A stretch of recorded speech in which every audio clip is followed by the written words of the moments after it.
essa alegria. Parabéns aí, Emanuele. E bom, estamos juntos, pastor, mais uma vez. Maravilha, meu amigo, mais uma vez. Como a sala é muito dinâmica, que a gente sabe, né? Assim como a igreja é uma igreja viva, esse sotaque aí, meu pastor, me diz de onde é, fala um pouquinho da sua trajetória para que o pessoal possa te conhecer melhor antes de abrirmos a palavra de Deus. Tudo bem? Bom, eu sou argentino, sim, nascido na Argentina, aí no estado de Entre Rios, na verdade no Paraná. Sou paranaense também, né? Mas Paraná da Argentina, né?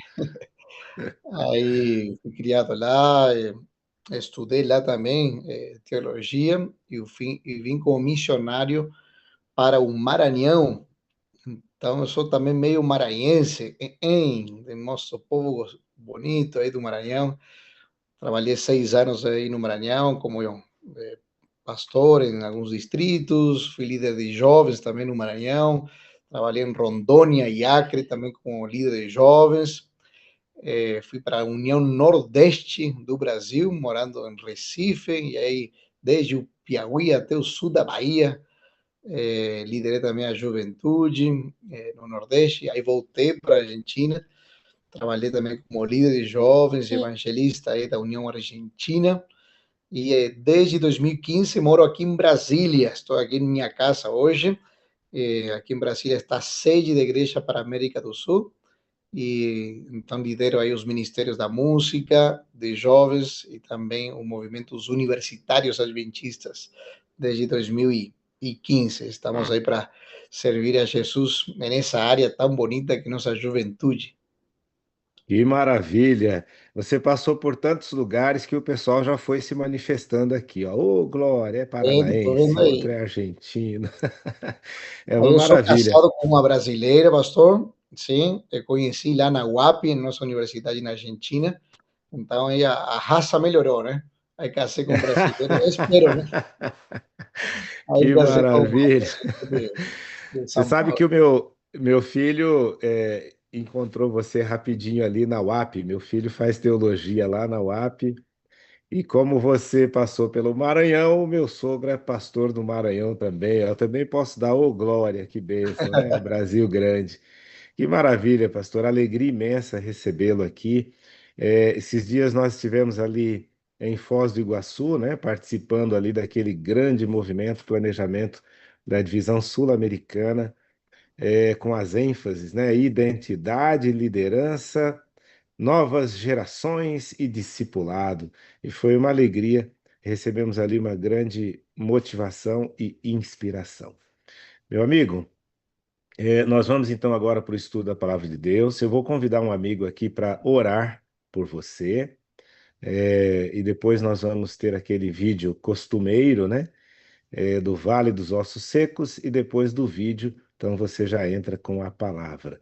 Eu vou convidar aqui um grande amigo meu, pastor e psicólogo, doutor Abdênego. Bom dia, meu amigo. Tudo bem com você? O seu microfone está fechado, mas eu já vou colocar aí. Ativei. Maravilha. Bom Agora sim. dia. Bom dia.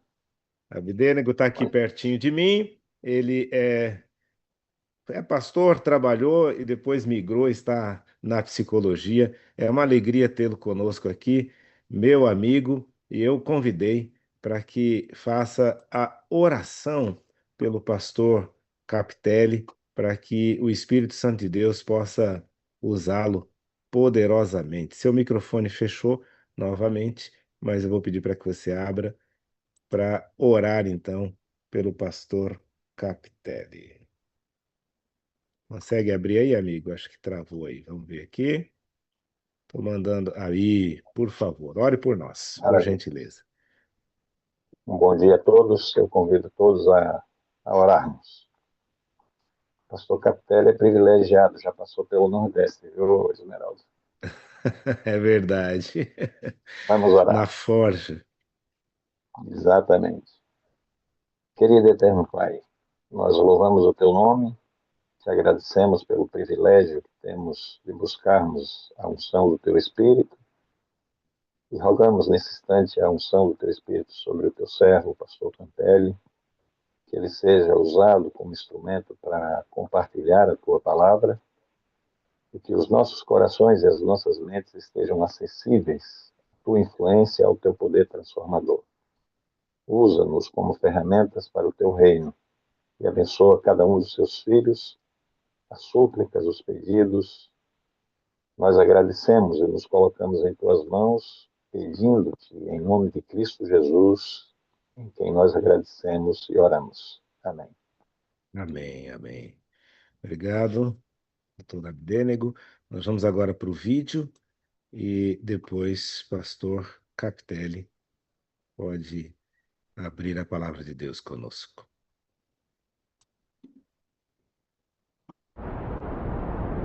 Veio sobre mim a mão do Senhor, e me levou pelo Espírito do Senhor e me deixou no meio de um vale. Estava cheio de ossos, e me fez andar ao redor deles. Eram muito numerosos na superfície do vale. Então me perguntou: Filho do homem, acaso poderão reviver estes ossos? Respondi: Senhor Deus, tu o sabes. Disse-me ele: Profetiza a estes ossos e dize-lhes: Ossos secos, ouvi a palavra do Senhor. Assim diz o Senhor Deus a estes ossos: Eis que farei entrar o Espírito em vós, e vivereis, e sabereis que eu sou o Senhor. Então profetizei segundo me fora ordenado. Houve um ruído, um barulho de ossos que batiam contra ossos e se ajuntavam, cada osso ao seu osso. Olhei, e eis que haviam tendões sobre eles, e cresceram as carnes, e se estendeu a pele sobre eles, mas não havia neles o Espírito. Então ele me disse: Profetiza ao Espírito, e dize-lhe: Assim diz o Senhor Deus: Vem dos quatro ventos, ó Espírito, e assopra sobre estes mortos, para que vivam. Profetizei como ele me ordenara, e o Espírito entrou neles, e viveram, e se puseram em pé, um exército sobremodo numeroso. Mais uma vez, minha gente, bom dia a todos. Uma alegria estar mais uma vez. Me lembro com carinho aí, em dezembro, terminamos o ano 2024, com uma vigília bem especial aí, a Sala Maranata, da sala com o Movimento Maranata, juntos em movimento, e foi muito bom. Eu queria convidar você para abrir numa carta, ok? Alguns que têm um pouquinho mais de idade devem lembrar quando a gente mandava cartas. Que bom tempo que era esse, né? Quando a gente mandava carta e ficava na expectativa de receber também uma carta. Eu quero ler um pedacinho de uma carta que foi enviada para aqueles que estavam na Babilônia. E eu tenho uma boa notícia, ou boas notícias de Babilônia para vocês nessa oportunidade. E está no livro de Jeremias. Abra sua Bíblia aí, Jeremias capítulo 29, e é bem conhecido o texto. Eu queria compartilhar com vocês alguns pensamentos relacionados com esta carta, que eu chamaria essa mensagem de boas novas, boas notícias de Babilônia. Será que pode vir boas notícias de Babilônia? É uma pergunta interessante, né? Jeremias capítulo 29, verso 12 e 13, diz assim: Então vocês me invocarão. Vocês vão me invocar. De onde? Desde Babilônia. Lembram? É uma carta enviada por Deus para aqueles que estavam em cativeiro em Babilônia. Se aproximarão de mim em oração, e eu os ouvirei. Vocês me buscarão e me acharão quando me buscarem de todo o coração. De todo o coração.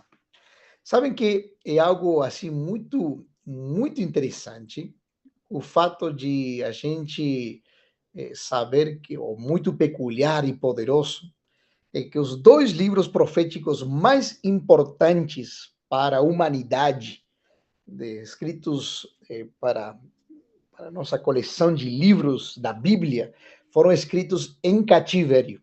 Você já parou para pensar isso? Daniel e o livro do Apocalipse foram escritos por Daniel e por João. João, na ilha de Patmos, estava ilhado, estava isolado e estava em cativeiro, os dois, né? Isso nos faz pensar em algo muito importante e contundente. Esse contexto não é acidental. O fato deles terem escrito em cativeiro nos mostra que mesmo nos piores momentos da sua história, da minha história, Deus continua falando a seus filhos. Ou seja, que mesmo em cativeiro, a voz de Deus não se cala. Eu vou colocando aqui no chat do Zoom algumas frases para você poder ir refletindo, compartilhando. Aí a turma também do YouTube pode pegar e colocar aí no YouTube. Mesmo em cativeiro, mesmo nos momentos mais difíceis, mesmo nas dores, mesmo eu vi vários pedidos aqui de oração. Então, essa carta é para você, é para mim, que nós vivemos aí em Babilônia, né? Então, o fato de Deus falar em meio das crises, da tribulação, isso é aplicável para nós. Porque assim como Daniel, nós também estamos vivendo na nossa própria Babilônia, né? Porque você mora em Babilônia, você mora no meio da confusão, e eu fico pensando, eu vi aí alguns indo para o trabalho aí no ônibus, e já começou o dia, e aquela turbulência, aquele dia já começa, né, agitado, e você e eu moramos em Babilônia. Mas é num momento de confusão, num momento difícil, num momento complexo, é que você é chamado para se levantar como distinto, como singular, como alguém diferente. E num contexto onde a moral é cada vez mais baixa, nós vivemos em Babilônia, como Daniel e seus amigos viviam, numa situação muito semelhante também a nossos dias. E hoje, mais do que nunca, minha gente, nós vivemos essa pluralidade da religião, e como já é predito por Ellen White para os últimos dias, virão dias escuros, virão dias cada vez mais turbulentos, né? E dias de escuridão também espiritual, de perda de fé, perda de identidade, né? Então, em Babilônia, na verdade, é o cenário onde a nossa fidelidade também é provada. Eu fico pensando, né? Nossa fidelidade é provada. Provada de várias maneiras, de várias formas. E também foi, no caso, para Daniel, para seus amigos, essa fé foi provada. E Babilônia, no caso, não é um lugar onde você vai sair. Se bem, claro, tem aquele texto, sai, povo meu de Babilônia, mas eu quero que vocês entendam o contexto e a aproximação da mensagem dessa manhã. Babilônia não é um lugar onde você simplesmente sai ou você vai embora. Babilônia é um lugar que você vai atravessar. Talvez você não tenha notado algo, mas Daniel, ele morreu na Babilônia. Então, a questão não é você escapar de Babilônia, mas atravessar com Deus essa Babilônia que você provavelmente esteja vivendo. Em Daniel capítulo 8, agora Daniel recebe, lembra naquela profecia, a profecia mais longa da história da humanidade, e ele faz uma oração intensa de clamor, pedindo para que Deus, por favor, não deixe ele em Babilônia por mais tempo. Não sei se você lembra disso, mas Daniel suplica assim, meu Deus, não me deixe aqui em Babilônia por mais de 2.300 anos, como vai ser isso? Permite que, por favor, eu retorne para casa. Mas há muitas Babilônias das quais não sairemos, mas que precisamos atravessar. Porque algumas Babilônias não se abandonam, apenas elas se atravessam. Eu quero ser mais claro e preciso com você com relação a isso. Uma pessoa, eu ouvi, vi aí até alguns pedidos relacionados com câncer. Uma pessoa que talvez está atravessando um câncer, está olhando para você agora, e talvez não seja curada. Nós pedimos pelo milagre, mas talvez não seja curada. e venha a falecer por essa doença, como foi o caso da minha sogra, minha amada sogra. Ela lutou por 10 anos, mais, com câncer. E o câncer a levou ao descanso. Talvez esse câncer é a Babilônia. Você vai enfrentar momentos difíceis aqui em Babilônia. Mas assim como Daniel, você pode ter a certeza de que você não vai estar sozinho. Diga amém por isso. Deus não prometeu tirar você de Babilônia, mas prometeu atravessar Babilônia junto com você. E o recado aqui é claro, não se trata apenas de sair de Babilônia, mas atravessá-la com fidelidade e com confiança. Deus não nos livra, eu vou deixar também isso aqui para você pensar nisto. Deus não nos livra de Babilônia, mas nos livra na Babilônia. E isso é bastante diferente para você também pensar. Deus não promete mudar sempre assim, da minha função, de meu trabalho, um emprego, uma situação, mas promete sustentá-lo e dar forças para sobreviver dia após dia. E essas são boas notícias, gente. Nessa manhã, quero dizer para você, é uma boa notícia da Babilônia, porque Deus, paradoxalmente, Deus vive em Babilônia. Deus está aqui. E aqui é Babilônia. E talvez essa situação é uma Babilônia para você, mas ele manda a carta e diz assim: ei, vocês vão me invocar lá desde Babilônia, e eu vou ouvir, vou me chegar a vocês lá. A boa notícia, de fato, é que Deus vive e habita também em Babilônia. Agora, em Jeremias, o capítulo 29, que a gente leu essa carta, né? Diz: vocês me buscarão e me acharão. Quando me buscarem de todo o coração, da alma, daquele interior, né? E o Senhor declara que mesmo em Babilônia, mesmo em meio da confusão, mesmo em meio da situação que você esteja vivendo, Ele estará ali. Mesmo em Babilônia, Deus atende a nossas orações. Deus atende às orações sinceras de seus filhos que abrem sua alma.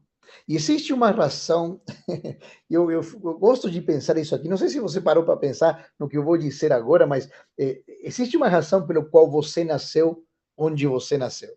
E não estou falando se você nasceu no Paraná, não estou falando se você nasceu no Maranhão, no Nordeste, a gente estava falando de onde eu passei, né? Você nasceu num período da história muito importante, muito singular. Você nasceu nos últimos dias da história desse mundo. Por que será? E sabe que Deus decidiu que você teria um DNA dos últimos dias? Como é esse DNA dos últimos dias? Se você nasceu neste tempo, é porque Deus sabia que você suportaria e seria testemunha. Escuta isso aqui. Você seria testemunha de seu poder em atravessar Babilônia. Ele colocou uma força, parece extraordinária, no DNA daqueles que vivem no tempo do fim. E estes dias, eu quero dizer, não é para fraco, não. Não é não, minha gente. Por isso que a gente procura a palavra de Deus, é por isso que a gente se dedica à oração, é por isso que a gente quer cumprir essa missão. É como que se Deus colocou um DNA dos últimos dias, um DNA resistente, um DNA com toda aquela garra, com aquela força que não vem de mim, vem dele. Que nasceu nos últimos dias, nasceu com um DNA de fidelidade a toda prova.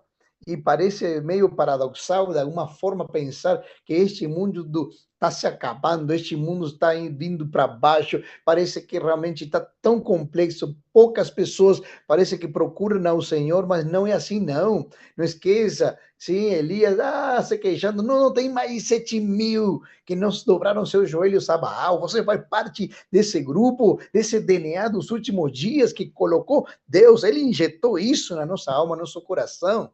Não porque somos bons, senão porque Ele é poderoso e Ele quer se manifestar em Babilônia de uma maneira poderosa em você e através de você. Jesus vem, inclusive nos últimos dias, de Lucas, o capítulo 21, versículo 28, ele já disse assim, ora, quando essas coisas, está falando para nossos dias, para esse dia que você e eu estamos vivendo, quando essas coisas começaram a acontecer, exultai e erguei a vossa cabeça, porque a vossa redenção está próxima. Ele não diz aí, ei, saiam logo daí.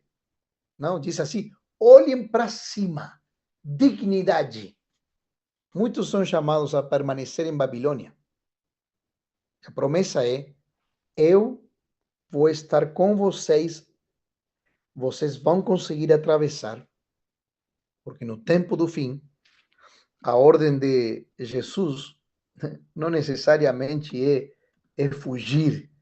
A ordem de Jesus é levantar a cabeça e saber que nossa redenção está próxima. Você está entendendo o contexto, do jeito que eu estou fazendo essa abordagem da mensagem de hoje. E em Daniel capítulo 12, termina o livro de Daniel com algo poderoso. Eu gosto disso aqui. Daniel capítulo 12, no versículo 1, diz assim, nesse tempo se levantará Miguel. Qual tempo? É este tempo. É agora. É esse tempo que nós estamos vivendo agora. É isso aí. Nesse tempo se levantará Miguel, o grande príncipe, o defensor dos filhos do povo de Deus, e haverá tempo de angústia. Nunca prometeu que não vai ser fácil, não. Haverá tempo de angústia como nunca houve, desde que existem nações até aquele tempo. Mas naquele tempo o povo será salvo. Ele está olhando para você e vai se levantar em seu favor. Estou falando de Miguel. Estou falando do Senhor dos Exércitos, do próprio Cristo, de Yahvé, Jeová. Ele se levantará em seu favor. Quando?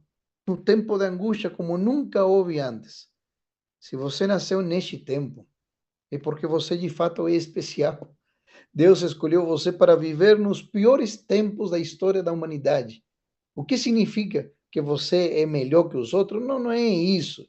Mas me alegra que Deus nos escolheu para viver e existir nesse tempo e ser testemunhas do poder que Deus tem. Deus nos salvará e estará conosco todos os dias até a consumação do século. Diga amém por isso. Ele estará com você até a consumação dos séculos. Isso nos garante que não podemos perder essa batalha. A vitória está garantida. E já Emanuele colocou aquela frase, eu coloquei no chat.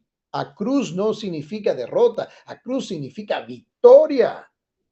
E neste dia nós vamos ser libertos. Haverá livramento para o povo de Deus e seremos testemunhas disso. Se nós nascermos neste tempo, porque Deus tem um propósito especial para a nossa vida. Por isso, às vezes precisamos mudar nossas orações. Se Ele está permitindo aprovação, escute bem isso aqui. Se Ele está permitindo aprovação, não é para nos destruir. Ele não tirou os 3 jovens da fornalha, mas esteve com eles dentro dela. Em Daniel capítulo 6, aí quando fala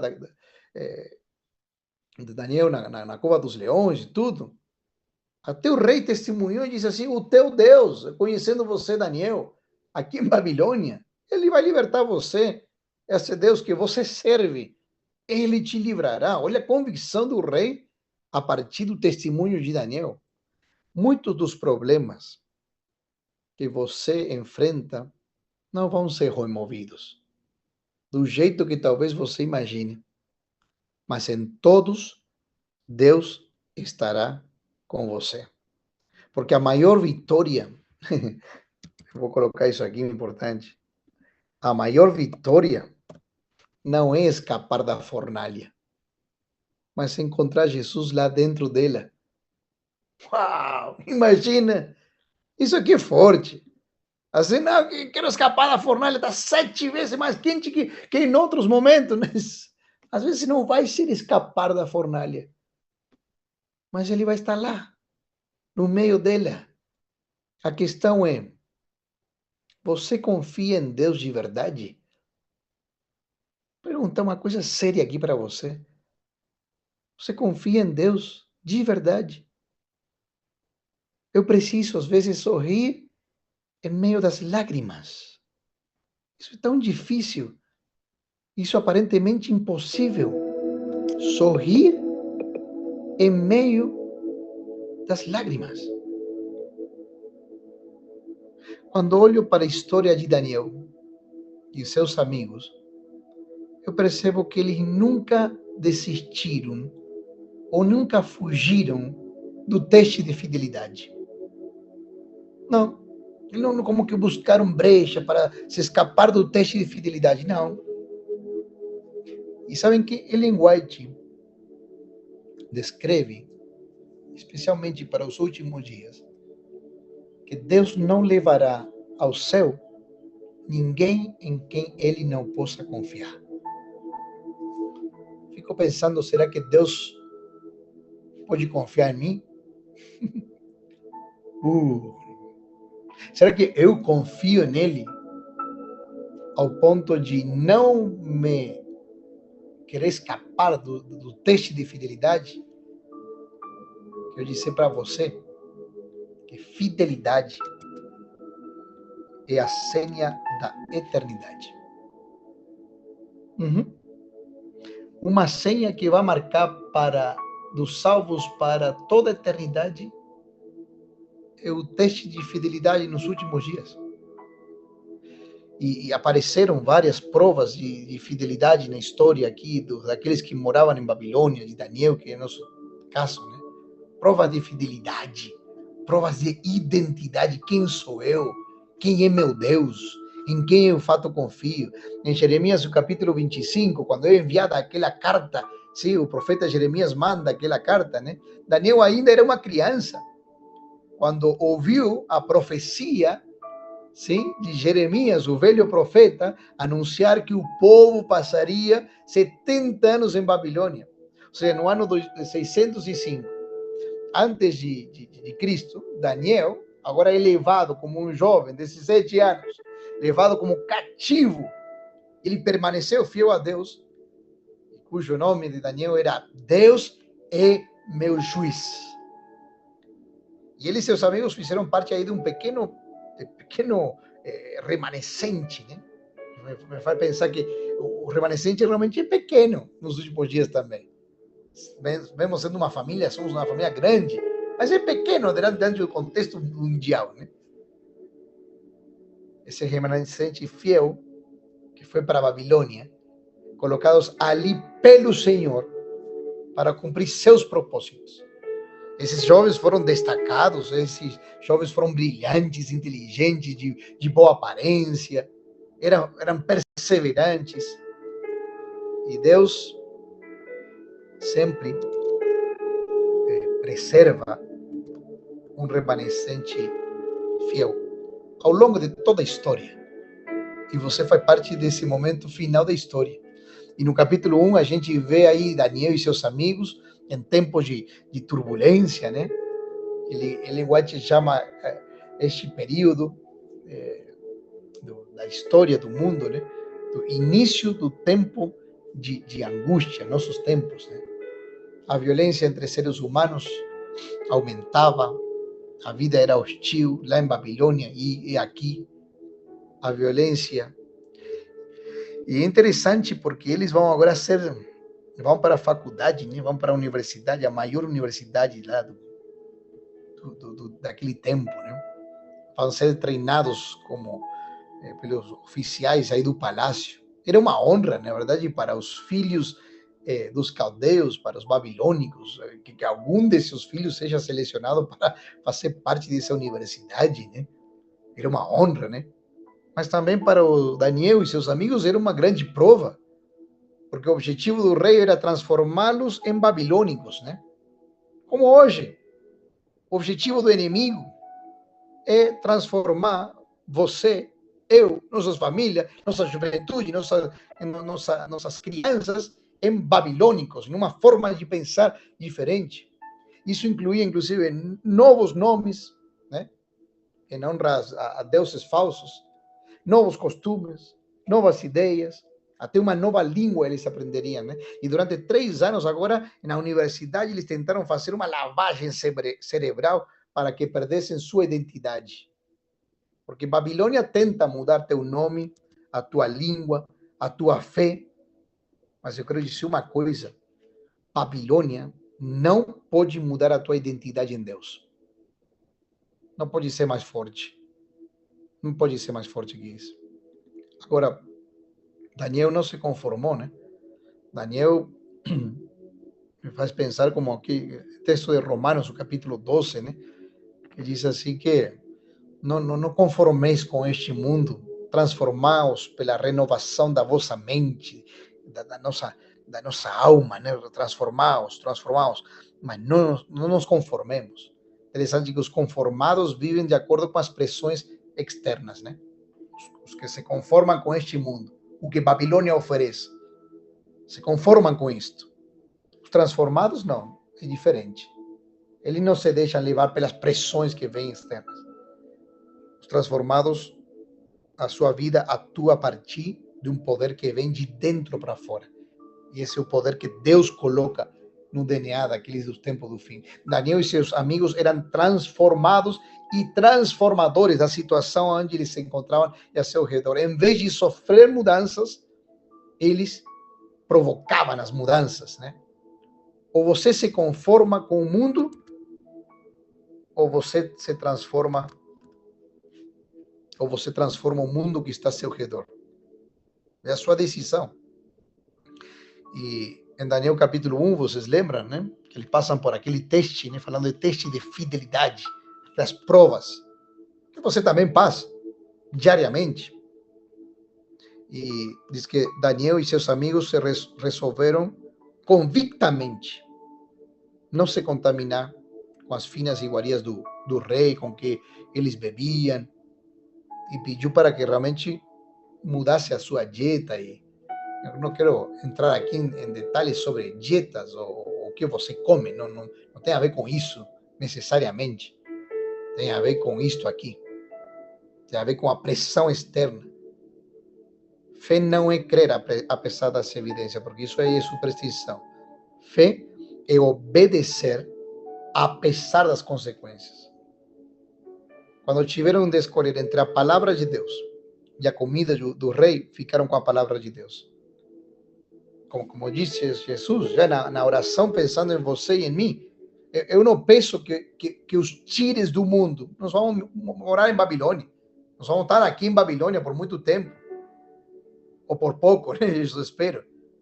Mas que os guardes do mal. Não tires do mundo. Guarde do mal. Por isso, eu gosto disso aqui. Deus chamou a Daniel de muito amado. Lembra isso aí? Deus chamou de muito amado. Pois ele refletia o caráter do filho amado. Você é chamado por Deus de minha amada, de meu amado, com certeza. Refletindo o caráter do Filho de Deus. A fidelidade. Vou colocar isso aqui para você pensar junto comigo. A fidelidade em coisas pequenas prepara a vitória em coisas grandes. Falou Emanuele na recapitulação da lição, falou isso aí. Eu anotei aqui. Fidelidade em coisas pequenas nos prepara para os momentos mais desafiadores da história. E aí foi o teste de fidelidade. Eles passaram pelo teste. Agora vem o sonho, e vocês lembram, né? Vou recapitular rapidamente aqui, do rei Nabucodonosor. E aí chamam a Daniel, e se não iam ser mortos, e Daniel entra aí numa história de oração, de jejum, junto com seus amigos, e Nabucodonosor agora vai declarar algo importantíssimo diante do que Daniel revela, do que Deus revelou para ele. Diz assim: certamente vosso Deus é o Deus dos deuses, é o Senhor dos reis, é o revelador dos mistérios, pois pudeste revelar este mistério. Agora, o maior rei daquele império, aquele homem muito inteligente, cruel também, mas aquele poderio, agora ele reconhece que o Deus de Daniel é um Deus sábio. Olha o alcance da história de fidelidade de Daniel e seus amigos para impactar e transformar. Não foram mudados eles. Eles agora transformaram o contexto que estava a seu redor pela fidelidade que eles tinham. Ao ponto do maior rei do império dizer assim: teu Deus é sábio, hein? Teu Deus é tremendo, é sábio. O Deus que revela mistérios é o mesmo Deus que dirige a sua vida e a minha vida. Você não pode duvidar de nosso grande Deus. Não pode duvidar desse Deus que não era o Deus de Daniel e seus amigos somente para eles. É teu Deus. Teu Deus é sábio. Tem alguma decisão que você precisa tomar e não sabe para onde ir? Tem alguma situação que você precisa de sabedoria? Peça. Porque Deus é sábio e Ele vai dirigir a sua vida. Agora vem o capítulo 3 e vem o teste de fidelidade. Agora vem a história de Daniel, não está? Estão seus amigos, né? Em Daniel 3 aí aparece a estátua, né? O forno que estava aí sendo esquentado para aqueles que não adorariam a estátua, não ficariam ajoelhados, né? Vem outra prova. Eles poderiam até ter dissimulado, né? Eu fico pensando, eles poderiam ter como se estão atando aí as sandálias, aí como que meio agachado, meio... Total, é muita gente, não dá para perceber muito se eu estou meio agachado ou meio em pé, né? Quantas vezes, às vezes, eu tenho até vergonha de orar em público. Estamos num restaurante, em algum lugar, não vou orar em público, ou fecho os olhos e faço assim com a mão, tocando aqui na minha cara, porque eu não que vergonha que eu vou estar orando em público, né? Porque eu não quero dizer que eu sou cristão, que eu não quero ser o seguidor de Jesus, que eu sou um adventista do sétimo dia. Olha, a fé verdadeira, ela não busca atalhos, ela se baseia em ordens e em promessas, não em explicações. E quem tem fé mesmo, não procura brechas, não procura atalhos, simplesmente obedece a Deus. Porque, inclusive, existe aí um tipo de fé chamada fé comercial, né? Que obedece somente esperando recompensas, né? Vou obedecer se Deus me abençoa, se Ele tem seu favor para comigo, que eu acho que deveria ser desse jeito. Então, aí se eu obedeço, aí eu sigo, mas sim ou não? A fé bíblica obedece porque confia. E tempos de adversidade, normalmente são tempos de grande oportunidade. É como que a adversidade, me dá a impressão, às vezes, como que a adversidade é o palco dos maiores testemunhos que Deus tem para manifestar na vida de seus filhos nos últimos tempos da história desse mundo. Porque a geração, escute bem isso aqui, a geração que não se curva é a geração que vai se levantar em fidelidade para cumprir uma missão. Então não se curve diante daquilo que querem te mostrar como um plano especial para a sua vida. Esse não é o plano que Deus tem. Não é aquela estátua, não é aquela pressão que vem de fora, é o que vem de dentro para fora, que Deus quer renovar todo dia na sua vida, para que o Espírito Santo possa tomar conta da minha vida com poder todos os dias. Então não se curve, se levante. Erga a sua cabeça. Dignidade, o Evangelho faz isso. Isso é identidade. E quando o forno foi aquecido 7 vezes mais, o quarto homem apareceu no meio da fornalha. E agora, o próprio Nabucodonosor, que colocou eles à prova lá no capítulo 1, que reconhece que Deus é sábio, no capítulo 2, agora fala Nabucodonosor e diz assim: bendito seja o Deus de Sadraque, Mesaque e Abednego, que enviou seu anjo e livrou os seus servos, que confiaram nele, pois não quiseram cumprir a palavra do rei. Olha, ele estava falando dele mesmo.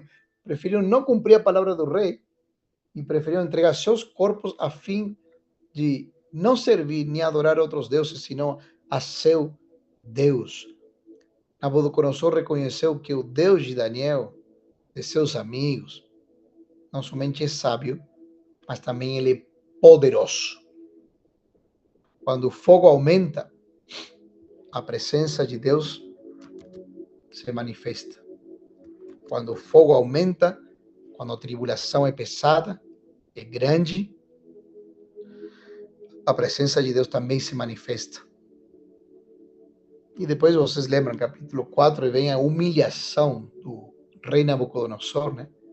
E uma terceira experiência de Nabucodonosor, quando a sua sabedoria e poder lhe foram retirados agora por 7 anos, ele aprendeu que o Altíssimo não apenas é sábio, não apenas é poderoso, mas também tem autoridade e domínio sobre tudo.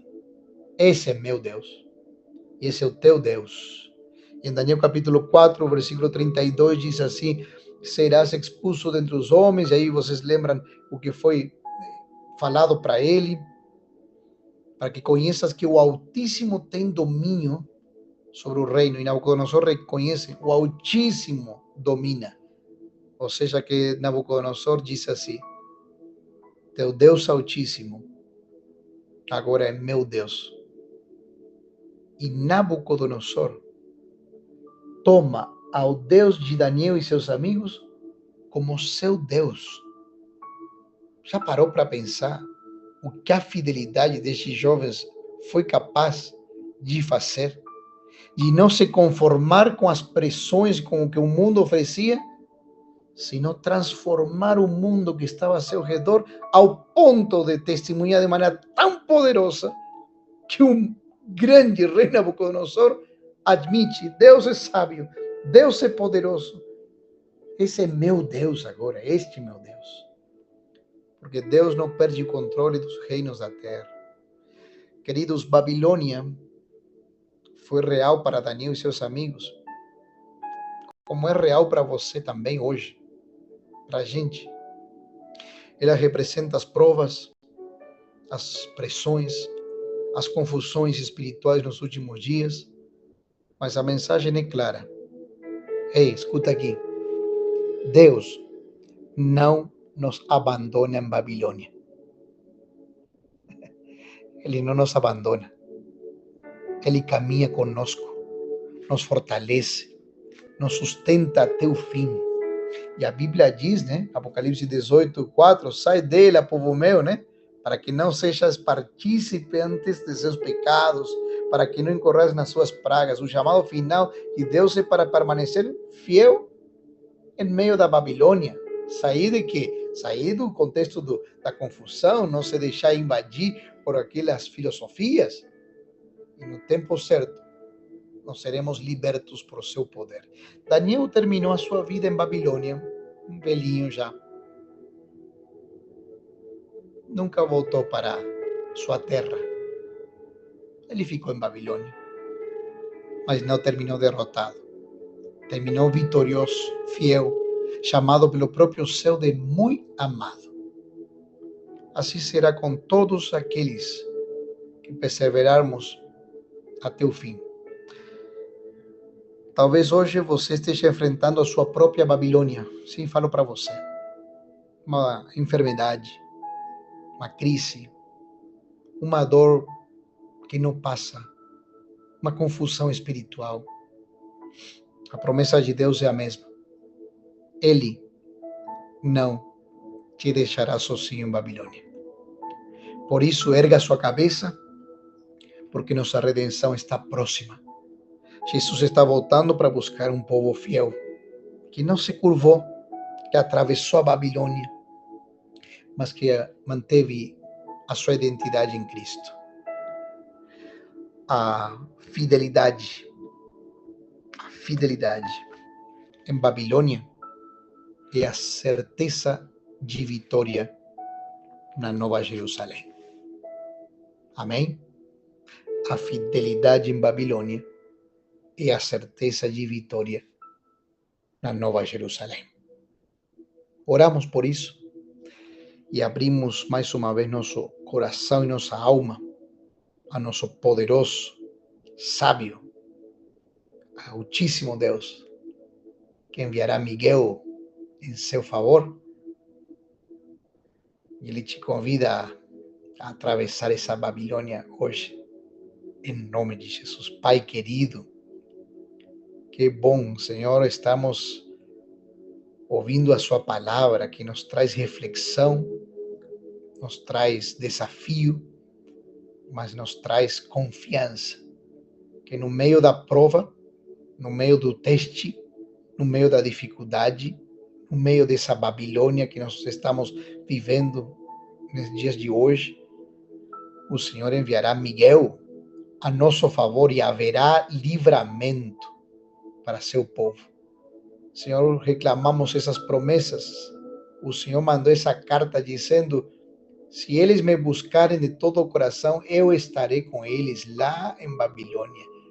Senhor, clamamos por essa promessa. Clamamos por alguma família que esteja enlutada, para que o Senhor traga conforto e paz. Clamamos por aquele matrimônio que aparentemente esteja se destruindo, caindo aos pedaços, mas o Senhor possa se plantar no meio dessa família, trazendo reconciliação. Peço, Senhor, por jovens talvez que estão afastados de teus caminhos, mães e pais que sofrem com isso. Alcança com teu poder e teu Espírito Santo, onde eles estiverem, abraça teus filhos, traga de volta a teu redil. Senhor, oro por essa doença que às vezes nos traz a dúvida de que se o Senhor mesmo é real e se manifestou em outros tempos, por que não faz hoje? Senhor, nos ajuda a atravessar essa Babilônia, confiados no teu poder, e que o Senhor está operando a salvação em nós. E através de nosso testemunho, muitos acreditarão que o Senhor é real, o Senhor é poderoso. Senhor, nos dá essa força, nos dá esse DNA poderoso dos últimos dias. Ergue a nossa dignidade, a nossa cabeça, porque nossa redenção está próxima. Confiamos em Ti. Aceita a nossa entrega. Venha estar junto conosco aqui em Babilônia, porque o Senhor habita também aqui no meio da confusão, trazendo paz, trazendo amor, trazendo cura, trazendo restauração. E que teu Espírito Santo possa movimentar em nossa alma, em nossa mente, em nosso coração, em nosso meio, e realizar o trabalho que Ele precisa fazer em nós e através de nós. Muitos conheçam Cristo, nosso Salvador, e que Ele está voltando para nos buscar. Oramos agradecidos no precioso nome do muito amado, do Filho amado, Cristo Jesus. Amém. Amém. Amém, amém. Amém. Que Deus te abençoe.